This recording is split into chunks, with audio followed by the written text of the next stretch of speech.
So you came for me, thanks for that. That's really good, Lily. I really feel it right here. So you have been a good girl. I think I will give you something I've been keeping. Look, the paintings that cover the walls of this tower. See, these are the history of humanity, of Pokémon, and of nature itself. They are the tales that have been passed down by my ancestors, the Draconids, for thousands of years. And now I will pass that history and lore on to you.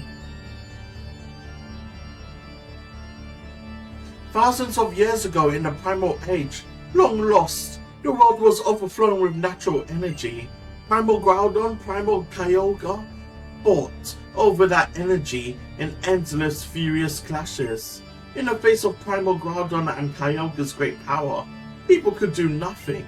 Their only choice was to watch as disaster upon disaster swept above them.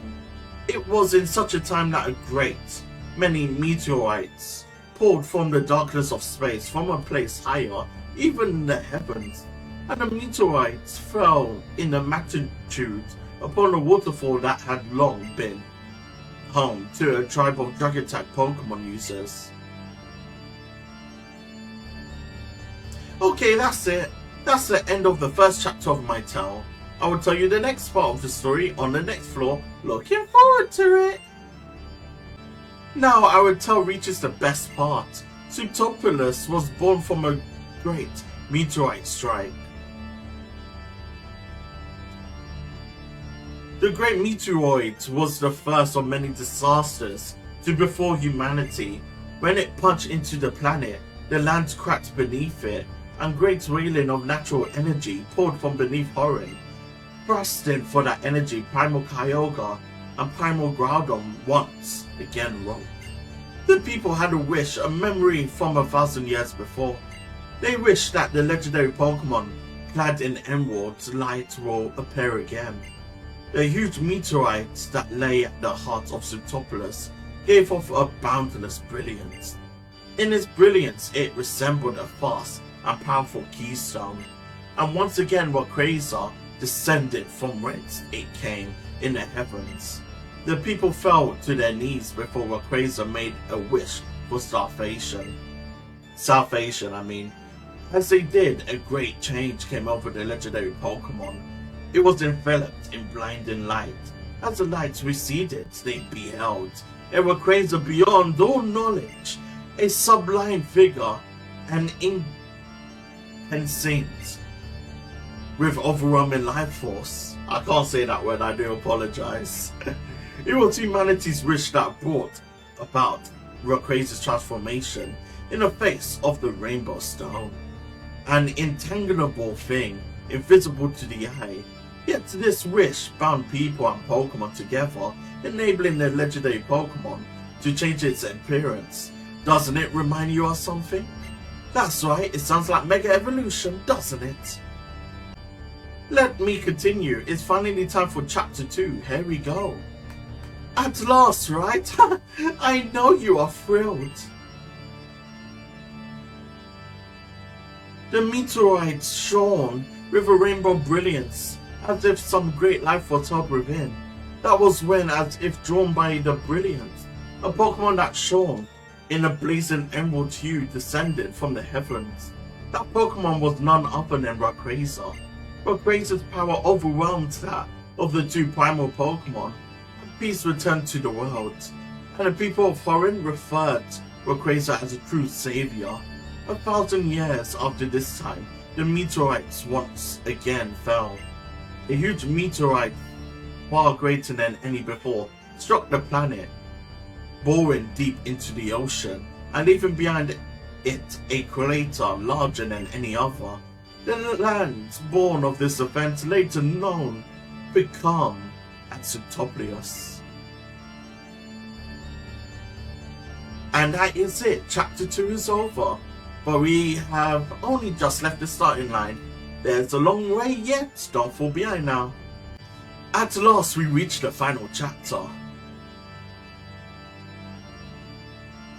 1,000 years of peace followed after that disastrous time. But the Draconoid people, learning from their long history, clinical nature, foretold that the meteoroid to come, the precise would be far greater than those that had come before it. I do apologize, guys. I can't say that word. This meteoroid would be great enough to break the world forever. In order to prevent this great calamity, those who held the knowledge of the past arrived at a plan.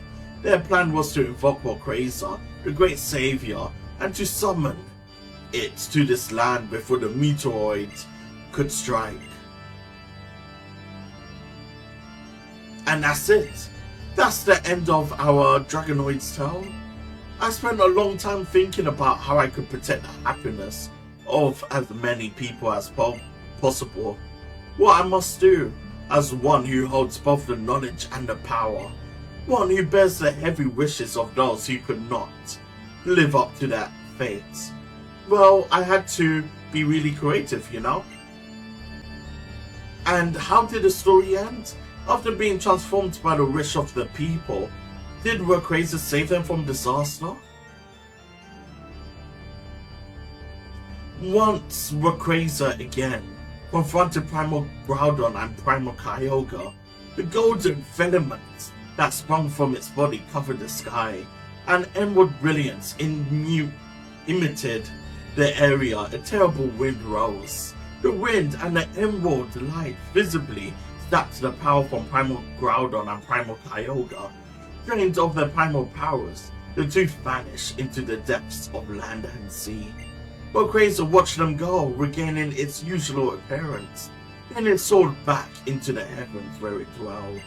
A witness to this series of events, a tall visitor from a distant land said, "It is Delta, born of the great disturbance in the world. By the bonds born of mankind's wish and the power of the stone, it will come the troubles that plague the world." That was when the Draconoids constructed a great tower to hold the Rainbow Stone that had granted Rayquaza its power, and to try to get a little bit closer to Rayquaza in the heavens above, to record the history of their trials and the great feats of mighty Rayquaza for all to know they left behind the murals you see here. A giant tower and paintings of a past. You know, I feel like I've seen something like that recently.